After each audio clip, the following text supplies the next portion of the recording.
Bienvenidas y bienvenidos a esta cápsula de sistemas alimentarios regenerativos. En esta instancia queremos identificar los impactos socioambientales de los sistemas alimentarios para así reflexionar sobre cómo podríamos ayudar a reducirlos desde la decisión alimentaria diaria. Soy Bruna Garretón, académica del Instituto para el Desarrollo Sustentable y les acompañaré en esta presentación.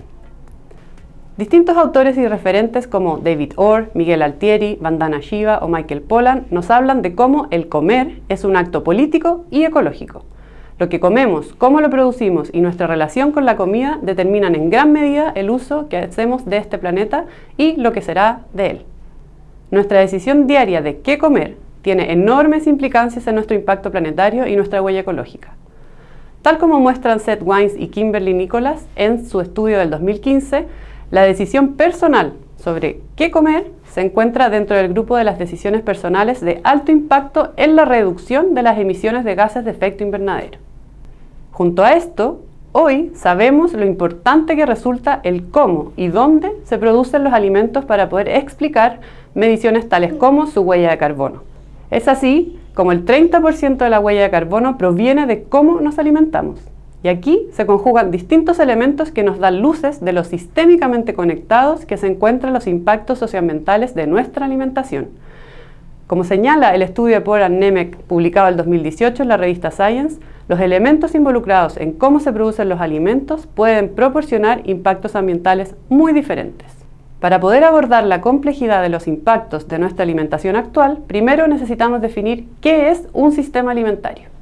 Según la FAO, un sistema alimentario engloba todos los elementos, tanto del medio ambiente, las personas, los insumos, los procesos, la infraestructura, instituciones, etc., y las actividades relacionadas con la producción, la elaboración, la distribución, preparación y consumo de alimentos, así como los productos de estas actividades, incluidos los resultados socioeconómicos y ambientales. Los sistemas alimentarios forman parte y se componen de una cadena de valor denominada cadena alimentaria. Nuestra alimentación resulta de una suma de diversos procesos que tradicionalmente se abordan desde la producción de alimentos hasta su disposición final en forma de residuos tras ser transformados, distribuidos, preparados y consumidos. Ahora, si lo que queremos es analizar un sistema alimentario desde la perspectiva de la sustentabilidad, existen distintos elementos destacados en los que podemos detenernos. Para que nuestros alimentos se consideren sustentables, estos deberían tener un bajo impacto ambiental, ofrecer seguridad alimentaria y contribuir a una vida saludable. Como vemos en esta infografía de Silvana Jury, también podemos considerar la interrelación de 8 pilares en lo que podríamos llamar la comida sustentable. Vemos que debe ser sin basura, mayormente de origen vegetal, justa y ética, de circuitos de comercialización cortos, provenir de recursos renovables, fomentar el cultivo, ser compartida en comunidad y ser saludable y balanceada. Antes de revisar los principales impactos socioambientales de los sistemas alimentarios, quisiera invitarles a revisar algunos hitos relevantes respecto a la historia de la producción de alimentos. Podríamos remontarnos al inicio de las civilizaciones y la evolución por parte de distintos grupos humanos y culturas y cómo hemos transformado el paisaje alimentario terrestre según nos fuimos asentando y transformando de cazadores-recolectores a agricultores. Pero comencemos el recorrido desde un punto más reciente. A comienzos del siglo XIX, en 1798, el economista Thomas Malthus describió que la población crecía a un ritmo geométrico, mientras que el aumento de la producción de alimentos lo hacía a un ritmo aritmético. Como vemos en este gráfico, la predicción malthusiana nos alertaba sobre que en 1880 los recursos alimentarios serán insostenibles para mantener a la población mundial y sobrevendrán graves guerras y hambrunas que diezmarán a la humanidad. Hoy sabemos que esta predicción no se cumplió, pues como en otros momentos de la historia de la humanidad, no logramos adivinar lo que vendría hacia mediados del siglo XX, la revolución industrial y el liberalismo económico. Tuvo un fuerte impacto en la producción de alimentos a nivel mundial.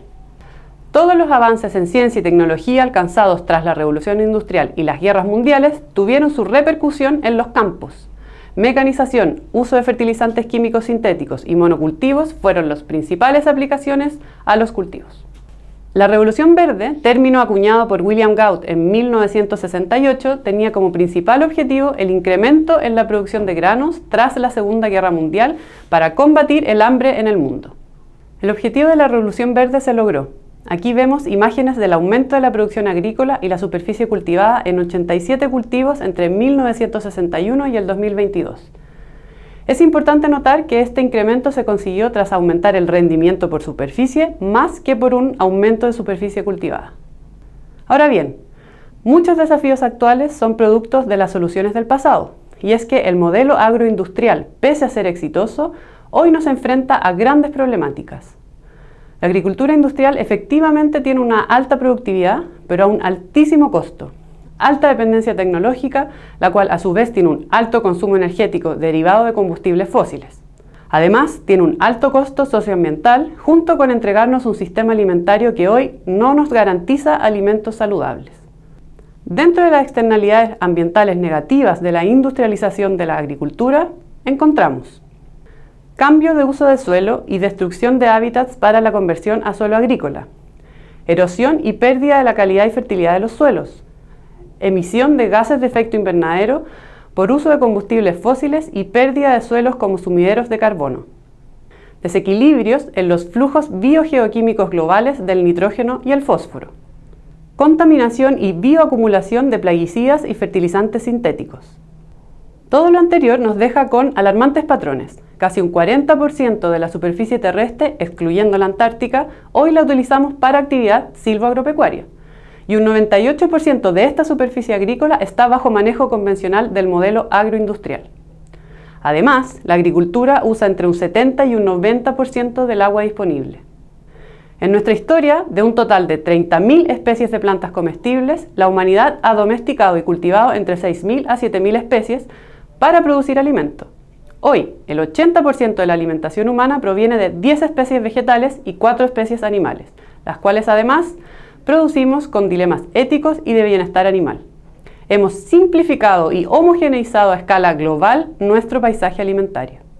Bill Mollison, un referente de la permacultura, nos dice que el problema de la agricultura actual es que no es un sistema orientado a la producción de comida, sino a la producción de dinero. Sumado a esto, sabemos que el verdadero costo de los alimentos está subrepresentado. Si incluyéramos todos los costos ambientales, sociales y sanitarios, tendríamos que considerar un costo societal de un 40% por sobre lo que pagamos hoy por los alimentos. En 2020, el Fondo Internacional de Desarrollo Agrícola, el FIDA, estimó en más de 10 billones de dólares anuales el costo real de los alimentos. Esto no apunta a una subida abrupta de las cuentas alimentarias en los hogares, sino más bien a la sensibilización y reconocimiento por la generación de bienes globales a través de los servicios ecosistémicos y la captura de carbono potencial derivada de buenas prácticas agrícolas. Y no solo vemos impactos ambientales, sino que obtenemos alimentos menos nutritivos. Diversos estudios señalan cómo los cultivos producidos bajo sistemas agroindustriales presentan niveles significativamente más bajos de vitaminas, antioxidantes y minerales comparado a sistemas productivos más amigables con el planeta. Hasta acá hemos revisado principalmente los impactos terrestres, pero ¿y los océanos cómo están? El 2016, tras el estudio de Ocean Conservancy publicado en la revista Science sobre los plásticos en los océanos, se origina este famoso tuit en el marco del Foro Económico Mundial que dio pie a la frase «El 2050 habrá más plásticos que peces en el mar». La pesquería industrial es el principal factor de cambio global en los océanos, incluso por sobre el cambio climático. Actualmente extraemos del océano 90 millones de toneladas de organismos vivos al año, de las cuales 7,3 millones de toneladas de estas capturas devolvemos muertas al mar nuevamente. El 90% de los grandes peces ya desapareció, hay menos de un 20% de los peces que había en el siglo XX. Y si hacemos el vínculo con la agricultura, vemos que un 78% de la eutrofización mundial es causada por la actividad agrícola. Ahora, volviendo a nuestro sistema alimentario global, si revisamos qué ocurre al término de la cadena alimentaria, vemos que los residuos no se reintegran como insumos en etapas anteriores y que además, por imposible que parezca, desde el 2015 sabemos, gracias a la FAO, que un tercio de los alimentos se pierde o desperdicia. Si esto lo llevamos a emisiones de gases de efecto invernadero, el desperdicio de alimentos sería el tercer país que más emite, como lo muestra esta gráfica. A esta altura podemos preguntarnos entonces, ¿quién nos ha entregado este sistema alimentario globalizado? ¿Cuáles han sido los efectos en términos sociales? Podríamos listar muchísimos impactos, pero la migración campo-ciudad nos permite puntualizar algunos de ellos. Desde el 2020, más de la mitad de la población mundial vive en grandes ciudades. En Latinoamérica, cerca del 80% de la población lo hace. Estos cambios principalmente se atribuyen a que se produce un aumento en el consumo de carne, grasas y cereales refinados, mientras que disminuye el consumo de cereales, vegetales y frutas. Otros datos interesantes que podríamos mencionar asociados a estos cambios son que desde el 2002 el consumo de alimentos empacados alrededor del mundo se ha disparado en un 92%. Además, Chile se lleva el primer lugar sudamericano como país que más alimentos ultraprocesados consume. Y finalmente nos encontramos con el peso de la triple malnutrición de la población. Grupos subalimentados, otros con deficiencia de micronutrientes y un tercer grupo con sobrepeso y obesidad. Tristemente, quienes más padecen de malnutrición son los grupos más vulnerables. Acá podemos ver un ejemplo en esta tabla que corresponde a un estudio donde se calcula el índice de riesgo de obesidad infantil comunal para nuestro país. Una de las principales conclusiones del estudio es que los valores más altos corresponden a comunas con una alta proporción de población en situación de pobreza. Entonces, ¿qué podemos hacer? ¿Cómo desde nuestras decisiones diarias podemos atenuar y revertir estos desafíos? Tras sensibilizarnos con los desafíos que presentan los sistemas alimentarios respecto a su contribución a la crisis socioambiental, cada quien a su escala y en su espacio de incidencia puede tomar acción. Desde preferir alimentos que han sido producidos con modelos y prácticas más sustentables y regenerativas, de origen local y estacional, organizar las compras de modo de disminuir las pérdidas y desperdicios de alimentos, impulsar los circuitos de comercialización cortos, el comercio justo y evitar el consumo de alimentos ultraprocesados. Todas estas son acciones que como consumidores podemos tomar para minimizar los impactos y los costos asociados a nuestra alimentación. Y antes de finalizar, por si les quedaron dudas sobre cuáles son esos modelos productivos y de cultivos más amigables, les dejo con dos conceptos clave que orientan nuestra decisión como consumidor.